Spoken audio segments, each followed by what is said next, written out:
Hello दोस्तों, आज हम माइक्रोसॉफ्ट एक्सेल में स्टूडेंट के रोल नंबर टाइप करके उसके रिजल्ट को कैसे सर्च कर सकते हैं या उसके रिजल्ट को कैसे बना सकते हैं, उसके बारे में समझ लेते हैं। जैसे मैंने यूजर फॉर्म बनाया है, इस टेक्स्ट बॉक्स में मैं स्टूडेंट के रोल नंबर टाइप करता हूं और इसे सर्च करता हूं। तो आप देखेंगे स्टूडेंट के रिजल्ट के सारे फॉर्मेट तैयार होके आपके सामने आ जाएंगे और मैं इसे प्रिंट भी ले सकता हूं। जैसे मैं इसे प्रिंट करके सेव कर लेता हूं, ये पीडीएफ फाइल में सेव हो जाएंगे और ये पीडीएफ फाइल में सेव करते ही जब मैं इसे ओपन करूँगा तो आप देखेंगे एक रिजल्ट के फॉर्मेट के रूप में ये पूरी तरह से तैयार होके आपके सामने आएंगे, जिसमें स्टूडेंट के डिटेल और मार्कशीट पूरी तैयार है। आप इसे प्रिंट आउट भी ले सकते हैं। तो मैंने इसे कैसे बनाया है, इसके बारे में आज मैं डिटेल में बताने वाला हूँ। और इससे पहले मैंने माइक्रोसॉफ्ट एक्सेल से एक सॉफ्टवेयर बनाया था। यदि आपने उस वीडियो को नहीं देखा है तो हमारे चैनल में जाके देख सकते हैं। ये उसका आइकॉन है। मैं जब इसे ओपन करूँगा तो आप देखेंगे सबसे पहले इसके लॉगिन फॉर्म ओपन होते हैं, जिसके बारे में मैंने पिछले वीडियो में डिटेल में बताया है। यदि आपने उसे नहीं देखा है तो उसके लिंक मैं डिस्क्रिप्शन में दे दूँगा, आप वहाँ से देख सकते हैं। तो मैं सबसे पहले उसे लॉगिन कर लेता हूँ। मैं यहाँ यूज़र नेम और पासवर्ड डाल कर इसे लॉगिन करता हूँ। लॉगिन करते ही आप देखेंगे कि सबसे पहले होम पेज ओपन होगा। उसका भी मैंने एक सेपरेट वीडियो बना कर रखा हुआ है। यदि आपने नहीं देखा है तो आप मेरे चैनल में जाके देख सकते हैं। तो मैं सबसे पहले इसके एक्सेल शीट को ओपन करता हूँ, जिसमें मैंने ये सारे ग्राफिक्स और मेनू बार जो बनाए हैं और उसके स्टूडेंट के बारे में मैं आपको डिटेल में बताता हूँ। तो सबसे पहले मैं नीचे बटन है उस पर क्लिक करता हूँ तो पीछे देखेंगे एक एक्सेल शीट ओपन हो चुका है। तो इस फॉर्म को मैं क्लोज कर देता हूँ और क्लोज करने के बाद तो सबसे पहले मैं जाऊँगा डेवलपर में, उसके बाद विजुअल बेसिक में। और विजुअल बेसिक में जाने के बाद आप देखेंगे यहाँ पे बहुत सारे फॉर्म्स बने हुए हैं, जिसमें से जीडीए जो हमारा मेन फॉर्म, जिसमें मेनू बार और बहुत सारे बटन्स दिए हुए हैं, यहाँ पे आप देख सकते हैं। दूसरा मैंने बनाया है लॉगिन फॉर्म। जब आप इस सॉफ्टवेयर को ओपन करते हैं तो सबसे पहले लॉगिन फॉर्म ओपन होता है। उसके बाद मैं आ जाता हूँ उस फॉर्म पे जिसके बारे में आज डिटेल में बताने वाला हूँ, वो है रिजल्ट सर्च। रिजल्ट सर्च को हम किस तरह बना सकते हैं, या जैसे स्टूडेंट के रोल नंबर को इस पे डाल के हम इसे कैसे सर्च कर सकते हैं, इसके बारे में आज जान लेते हैं। तो मैं चलता हूँ एक्सेल शीट में। एक्सेल शीट में इसके ऑप्शन कुछ मैंने हाइड किए हुए हैं, उसे अनहाइड कर लेता हूँ। नीचे आप देखेंगे कि शीट के टैब यहाँ पर नहीं है, उसे मैं अनहाइड कर लेता हूँ। एडवांस में जाकर शीट टैब को क्लिक कर लेता हूँ। क्लिक करके इसे ओके कर लेता हूँ। ओके करते ही आप देखेंगे उसके शीट टैब आ जाएंगे। इस शीट टैब में मैंने स्टूडेंट के जितने मार्क्स हैं, मार्क्स के डिटेल, स्टूडेंट की डिटेल, वो मैंने यहाँ पे एंट्री लिए हुए हैं। तो इसी में से मैं एक्सेल शीट के फॉर्मेट पे उस रिजल्ट के जो फॉर्मेट मैंने बनाया है उसमें यहाँ से डाटा उठा के उसमें ले जाऊँगा, जो कि मैंने वी लुकअप फार्मूला के ज़रिए लेके गया है। या आप उसे और भी कुछ तरीके हैं जैसे पेस्ट लिंक, उससे भी ले जा सकते हैं। तो मैंने इसे कैसे ले गया है वो आपको मैं डिटेल में बताता हूँ। दूसरा जो टैब है जिसमें मैंने रिजल्ट के फॉर्मेट बनाए हुए हैं, उसे मैं देख लेता हूँ। ये फॉर्मेट है जिसको मैंने एक्सेल शीट में बनाया है, जिसमें student name, father's name, mother's name, school name और जितने भी मार्क्स हैं ये सारे वी लुकअप फार्मूला से दिए गए हैं। यदि आपने वी लुकअप फार्मूला सीखा है तो आपको इसे जानने में या समझने में आसानी होगी। तो चलिए सबसे पहले मैंने इस फॉर्मेट को कैसे बनाया है इसके बारे में समझ लेता हूँ। जैसे आपने नेम लिखा, फादर्स नेम लिखा, इस तरह करके पूरे फॉर्मेट को तैयार कर सकते हैं। चलिए इसे मैं हाइड किया हुआ है, इसे अनहाइड करके दिखा देता हूँ मैंने इस फॉर्मेट को कैसे बनाया है। तो इसे अनहाइड करते ही आप देखेंगे कि एक फॉर्मेट तैयार है। तो इस तरह करके आप एक फॉर्मेट बना सकते हैं। आप इसे पूरा सेलेक्ट करके इसे एक प्रिंट लेआउट सेट कर सकते हैं। यहाँ से प्रिंट सेट कर सकते हैं कि इतना ही प्रिंट हो, और जो भी ऑप्शन है आप जो भी फॉर्मेट करना चाहते हैं यहाँ से फॉर्मेट कर सकते हैं। और बॉर्डर देना चाहते हैं तो इस पे मैं राइट क्लिक करके फॉर्मेट सेल में चला जाता हूँ। फॉर्मेट सेल में जाके ये बॉर्डर को सिलेक्ट करके इसमें से जो भी कलर देना चाहते हैं या बॉर्डर स्टाइल वो लेके आप इसे ओके कर दीजिए। उसके बॉर्डर आपके प्रिंट आउट में दिखेंगे। इस तरह करके आप बना सकते हैं। तो मैं सबसे पहले चला जाता हूँ अब उसके फॉर्म्स पे, जो मैंने जहाँ से इसे सर्च किया है, यह जो ऑटो फिल हो जाते हैं, यहाँ पे जितने भी नाम है, नंबर्स है, ये ऑटो फिल हो जाते हैं। तो वो किस तरह होते हैं, यहाँ पे आप देख सकते हैं वीडियो का फार्मूला यहाँ से ऑटोमेटिक डाटा को इस रोल नंबर के अनुसार यहाँ से ले जाते हैं। तो सबसे पहले मैं चला जाता हूँ इंसर्ट में, यूजर फॉर्म में। यहाँ पे मैं एक यूजर फॉर्म लेके उसके बाद इसमें एक टेक्स्ट बॉक्स ले लेता हूँ। टेक्स्ट बॉक्स लेने के बाद उसके बाद एक लेबल ले लेता हूँ। लेबल्स इसे एडजस्ट करके ऊपर एक हेडर के लिए लेबल ले लेता हूँ और लेबल लेके इसमें इस लेबल के नाम को चेंज कर देता हूँ। यहाँ जैसे मैं यहाँ इंटर कर देता हूँ स्टूडेंट्स रिजल्ट शो, इस तरह करके इसे चेंज कर देता हूँ। इसके फ़ॉन्ट साइज को मैं चेंज कर लेता हूँ, फ़ॉन्ट साइज, और इसके स्टाइल को चेंज करके बोल्ड करके ओके कर देता हूँ। तो इसको मैं एडजस्ट कर लेता हूँ।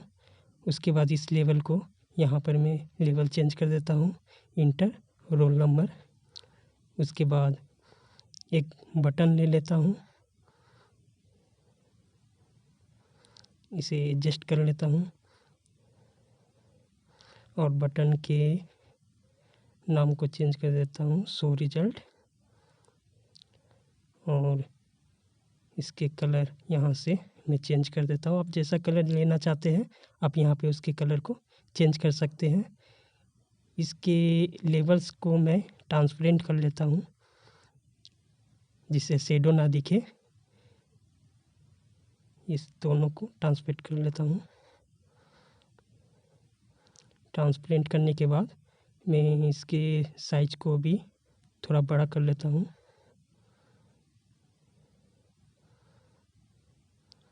बड़ा करने के बाद मैं चला जाता हूँ इसके बटन पे जहाँ पे मैं कमांड टाइप करने वाला हूँ। इसमें जो कमांड होंगे वो इस रोल नंबर यहाँ पे है, ये रोल नंबर यहाँ पे आ जाए। तो मैं यहाँ से इसमें डायरेक्ट इंटर न करके मैं यहाँ पर उसे लाना चाहता हूँ। यहाँ से फिर वो जो रोल नंबर है उस रिजल्ट के सीट पे चला जाए, क्योंकि क्या होता है कि यहाँ से मैं जो भी रोल नंबर टाइप करूँगा तो उसमें फार्मूला जो वीलॉग का फार्मूला है वो काम नहीं करेंगे। इसलिए मैं यहाँ पे ले आता हूँ और यहाँ से मैं रिजल्ट पे ले जाता हूँ। यहाँ से मैं पेस्ट लिंक कर लूँगा जिससे कि फार्मूला ऑटो फिल हो सके। तो यहाँ पे आप वैल्यू का फार्मूला देख सकते हैं। इसी रोल नंबर से ये वैल्यू का फार्मूला यहाँ पर सारे डाटा को लेके आते हैं। यहाँ जितने भी स्टूडेंट के डिटेल है जैसे कि मार्क्स हुए, स्टूडेंट के नेम, फादर्स नेम, वो ऑटोमेटिक वैल्यू का फार्मूला से यहाँ पे इंटर हो जाए। तो इसके लिए सबसे पहले मैं क्या करूँगा, इस यूजर फॉर्म में जो भी रोल नंबर मैं टाइप करूँगा वो ऑटोमेटिक सीट के इस सीट में नहीं, इस सीट में इस जगह पे वो रोल नंबर ऑटोमेटिक आ जाए। तो इसके लिए मैं क्या करूँगा, सबसे पहले यूजर फॉर्म में कमांड टाइप कर लेता हूँ। उसके लिए तो कमांड होंगे if me text box roll number search dot value equal to nothing then, यानी उसमें कोई वैल्यू नहीं रहेगा उस टेक्स्ट बॉक्स में, तो एक मैसेज पॉपअप होना चाहिए। वो मैसेज क्या होना चाहिए, please inter students roll number, ये एक मैसेज पॉपअप होना चाहिए। और इसके साथ साथ क्या होना चाहिए कि एक लोगो बना हुआ आना चाहिए भी इंफॉर्मेशन के लिए, और उसके हेडिंग होने चाहिए नो डाटा। इस तरह का एक मैसेज आना चाहिए और उसमें कोई वैल्यू डाला हुआ हो, जैसे कि अगर उसमें कोई वैल्यू नहीं है तो ये मैसेज आएगा, और वैल्यू रहे तो इसके लिए क्या होना चाहिए, एप्लीकेशन डॉट विजिबल। जो एक्सेल सीट जो होते हैं वो मैंने यहाँ पे हाइड किए हुए हैं, वो एप्लीकेशन ऑन हो जाना चाहिए, विजिबल हो जाना चाहिए। उसके बाद सीट जो हमारा है, कौन सा सीट, ये मीनू, ये सीट का नाम मैंने मीनू रखा हुआ है। तो इस सीट में ये है हमारा E3 सेल। तो इसमें क्या करूँगा, सीट के नेम है मीनू और सेल हमारे रो है हमारा 3 और हमारा कॉलम जो है वो है E। Bracket of close equal to me text box search roll number जो टेक्स्ट बॉक्स होंगे उसके वैल्यू के बराबर। उसके बाद सीट रिजल्ट, जो रिजल्ट की सीट है वो सेलेक्ट हो जाने चाहिए या ओपन हो जाने चाहिए। इसके लिए सीट रिजल्ट डॉट सेलेक्ट। उसके बाद एप्लीकेशन डॉट डिस्प्ले, यानी एप्लीकेशन का जो डिस्प्ले है फुल स्क्रीन डिस्प्ले वो ऑन हो जाना चाहिए। उसके लिए क्या करूं, display full screen equal to true. उसके बाद अनलोड मी, वो जो फॉर्म्स है वो क्लोज हो जाने चाहिए, जितने फॉर्म्स है अनलोड GTA इंडिफ। ये हमारा कमांड पूरा कंप्लीट हो चुका है। उसके बाद मैं चला जाता हूँ सीट पे। इस सीट पे यहाँ पे जो रोल नंबर डाले हुए हैं ये उस सीट से यहाँ पे पेस्ट लिंक कर लेता हूँ। तो इसके लिए क्या करूँगा, इसे पहले कॉपी कर लेता हूँ। कॉपी करने के बाद इस सीट पे आकर इसे पेस्ट लिंक कर लेता हूँ। तो पहले चला जाता हूँ पेस्ट स्पेशल पेस्ट लिंक, ये हो गया। अब वहाँ पे जो भी मैं यहाँ पे जो भी वैल्यू इंटर होंगे यूजर फॉर्म से या मैनुअली मैं इंटर यहाँ पे करके देखता हूँ। जैसे 111 की टाइप करके मैं जब इस सीट पे आता हूँ तो आप देखेंगे यहाँ पे रोल नंबर उसके ऑटोमेटिक फिल हो गए हैं। और इस रोल नंबर से कोई भी डाटा नहीं है, इसलिए यहाँ पे कोई फार्मूला नहीं आया है या नॉट अप्लीकेबल है। तो यहाँ पे मैं सही फार्मूला इस सीट पे ये सही रोल नंबर में डाल लेता हूँ। तो सही रोल नंबर डालने पे आप देखेंगे कि इस सीट में रोल नंबर चेंज हो जाएंगे और यहाँ पे जो डाटा है उस रोल नंबर के अनुसार इस सीट से ऑटोमेटिक फिलअप हो जाते हैं। तो ये फिलअप कैसे होते हैं, VLOOKUP के फार्मूले को यदि आप नहीं जानते हैं तो इसके बारे में आपको बता दूं। तो चलिए पहले VLOOKUP फार्मूला देख लेता हूं। इसके लिए सबसे पहले फार्मूला बार में जाता हूं या क्लिक करता हूं। फार्मूला बार में क्लिक करके यहाँ से आप VLOOKUP सर्च कर सकते हैं।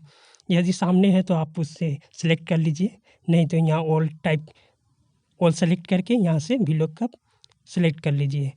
और पहला जो होगा वो रोल नंबर के हिसाब से आप सर्च कर रहे हैं, इसलिए रोल नंबर को सिलेक्ट कर ले इस सेल को। उसके बाद ये टेबल रोल नंबर से आपको सिलेक्ट करना है, जहाँ से आप सर्च करना चाहते हैं वहाँ से पूरा टेबल जितने भी आपके टेबल है वो पूरा सिलेक्ट कर लीजिए।